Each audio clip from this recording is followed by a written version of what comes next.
Hello children, let us talk about power and functions of the parliament.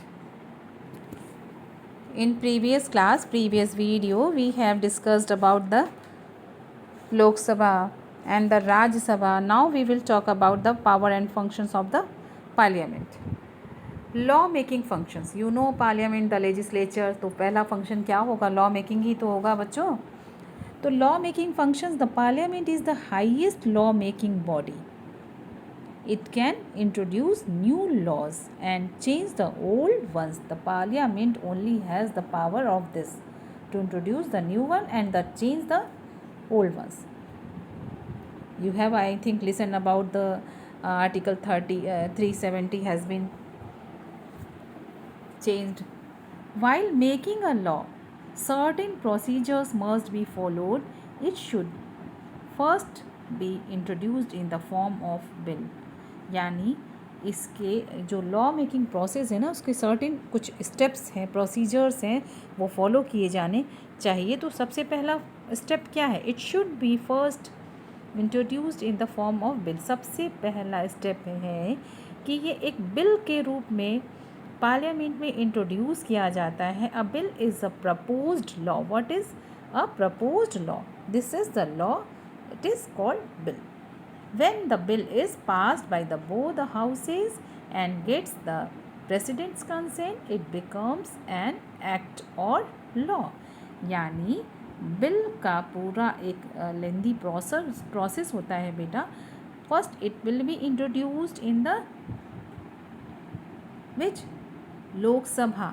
Okay, it will be introduced in any one of the house if ordinary bill is there, and then it will be passed in both the houses. यानी लोकसभा और राज्यसभा में दोनों में ये पास हो जाएगा. and after the president's consent it becomes an act or law. यानी president के साइन के बाद, कंसेंट के बाद ही ये एक लॉ डिक्लेयर किया जाता है. The bills can broadly be divided into 3 categories: ordinary bills, money bills and constitution amendments bills. So let us talk about ordinary bills. What is given ordinary bills? An ordinary bill is a proposal for ordinary laws. It can be introduced in either of the two houses. यानी जो ordinary bill है वो या तो लोकसभा या राज्यसभा दोनों में introduce किया जा सकता है. बट फ़र्क क्या है? मनी बिल केवल लोकसभा में ही इंट्रोड्यूस किया जाता है. That is the difference. It can be introduced either by a minister or any member of the parliament. When a minister introduces a bill, it is called government bill. यानी अगर कोई minister bill को introduce कर रहा है तो it is called government bill. When it is introduced by any member of the parliament, it is called private member bill. Please underline both government bill and private member bill. After the bill is passed in one house, it is forwarded to the other house for approval. यानी एक house में पास होने के बाद bill जो है दूसरे house में फॉरवर्ड कर दिया जाता है for approval. Then it will move to president for consent. Then it can be considered as law. This is the process. Okay, now what about the money bill? ये तो ऑर्डिनरी बिल का process था बेटा.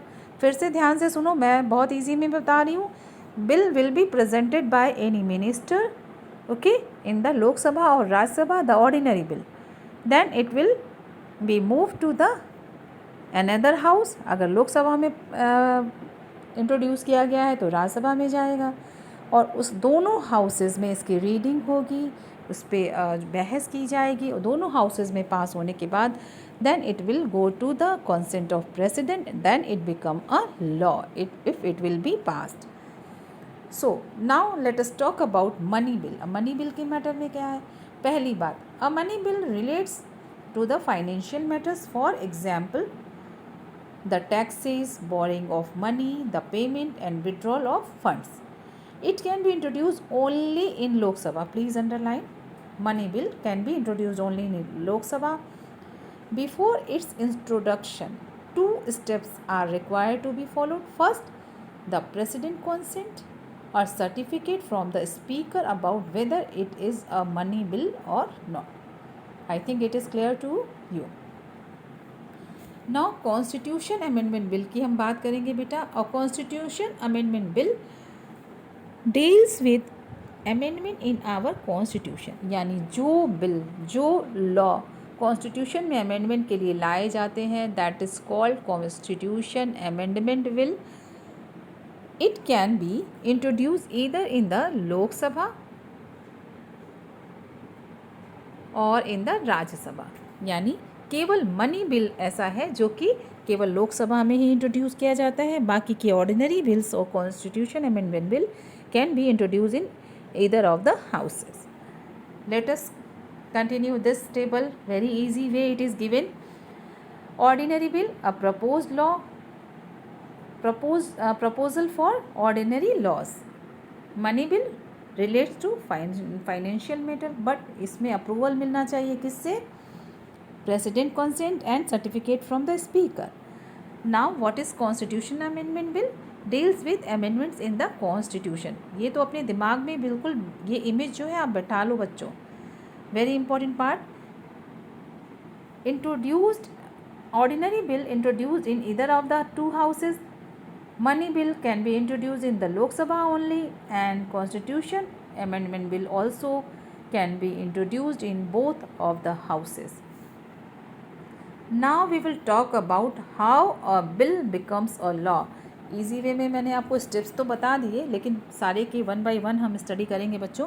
What is given? The bill is introduced in the house और we say the first reading of the bill takes play. यानी पहला जो introduction इसका किया जाता है, इंट्रोड्यूस किया जाता है, तो इसे क्या कहते हैं इस स्टेप को? First reading. Please underline this. This is called first reading.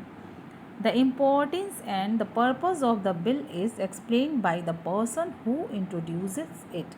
यानी जो पर्सन, मिनिस्टर इसे इंट्रोड्यूस कर रहा होता है, वो इसे एक्सप्लेन करता है कि what is given in the bill, what is the exactly law. Third, copies of the bill are distributed to the members of the house or for reading. यानी this is called first reading. तो इसे पढ़ने के लिए सबको distribute कर दिया जाता है, इसकी जो कॉपीज़ होती हैं. In the next stage the second reading takes place. This takes longer, sometimes several days. Okay, second reading जो है और भी लंबी होती है. Detailed discussions and arguments on the purpose and the requirement of the bill follow. यानी पूरा उसका गहन अध्ययन जिसको कहा जाता है वो किया जाता है. Those who favor the bill give arguments to state why it is necessary. Those who are against it points out its disadvantage. यानी बिल के विरोध में और पक्ष में, पक्ष और विपक्ष में एक डिबेट टाइप का होता है, दोनों अपनी अपनी बात रखते हैं. ठीक. Now this is called the second reading. Changes if any are made. और अगर उसमें कुछ चेंज करने की ज़रूरत होती है तो वो किया जाता है.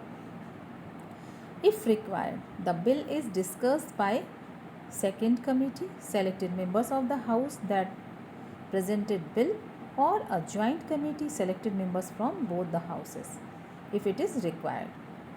Now in the next stage, the third reading takes place. Bill in its final form is discussed and put to vote. यानी थर्ड रीडिंग क्या होती है? बिल का फाइनल फॉर्म तैयार कर दिया जाता है, फिर इसके ऊपर वोटिंग होती है. Bill in its final form it's discussed and put to vote. If majority means more than 50% approve, it is send to the other house for the same procedure. यानी अभी हम ये पहले ही हाउस की बात कर रहे थे. यानी अगर 50% से ज़्यादा वोट पड़ता है तो ये नेक्स्ट हाउस में इसको फॉरवर्ड कर दिया जाता है. Bill other house either passes the bill or send it back with its suggestion. और नेक्स्ट हाउस क्या करता है? या तो इस बिल को पास कर देता है या इसे सजेशंस के साथ वापस भेज देता है. यानी बिल यहाँ पे हम मान के चल रहे हैं कि बिल लोकसभा में इंट्रोड्यूस किया गया, then it goes to Rajya Sabha. तो Rajya Sabha can give suggestions only and then it passes the other house too. The bill is sent for presidential consent. फिर सेकेंड हाउस में बिल को पास होने के बाद में ये प्रेसिडेंशियल कंसेंट के लिए भेज दिया जाता है। Once signed by the president is become a law children, जैसे ही प्रेसिडेंट का इस पे साइन होता है then it's becomes a law. This is the process of a legislature, law making process. ठीक है, वी हैव स्टडीड ना कि what is legislature, law making body, तो this is the law making process. Let's see the flow chart, children. It is given na introduction, bill in one house, then reading and discussion and voting, then bill goes to the other house for approval, then the other house can give suggestions or can pass it president, and then it will move to, if it will be passed in that house also, then it will move to presidential consent, then finally it bill becomes a law. Now I think, children, how a bill becomes a law, it is clear to you. So watch it again. If any problem, any doubt, if still doubt not clear, then you can ask me in the class, you can message me, you can give your send your message, you can ask me, I will clear all your doubts. Thank you, class.